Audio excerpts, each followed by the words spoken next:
تے میں چھٹے بادشاہ دی حدیث تو سنا جاوا.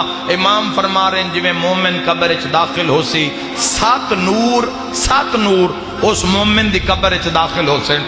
7واں نور قبر دی چھت نال ہو سی. 6 نور قبر اچ مومن دے جنازے نال ہو سن. 2 سر برابر 2 سینے برابر. 6ویں امام فرما رہے ہیں 2 پیراں دے برابر. جدو فشار قبر مومن تے حملہ کرن لگ سی سراندی اللہ نور عذاب قبر نو کہے سی نیڑے نہ آویں اے بے وارث نہیں ہے. بول پوے آئے امام دی بات ہے. صادق بادشاہ نے فرمایا دوسرے پاسو جدو فشار قبر سارے اس پروسیس سے گزرنا ہے.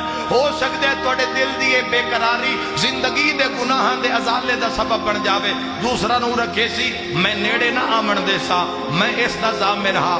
سینے والے پاسو فشار قبر حملہ کر سی سینے والا نور رکھے سی نیڑے نہ آمن دے سا میں اس دے نال قبر چایا. دوویں نورے بھی نیڑے نہ آمن دے سن. قدم والے نور بھی حائل ہو جا سن. اس دے قریب نہ آوی اے بے وارث نہیں ہے اے عیبے نہیں ہے. اسی اس دے محافظ بن کے اس دی قبر اچ نال آیا برزخ اچ نال رہنا ہے معاشر تائیں نال رہنا ہے. فشار قبر غائب ہو جاسی. او 7واں نور صادق بادشاہ فرما رہے ہیں ساڈا لے تو پوچھ سی اپنا تعارف کرواؤ تسی 6 کون ہو. وہ آیا ہی نہیں جڑا بول نہ سکیا.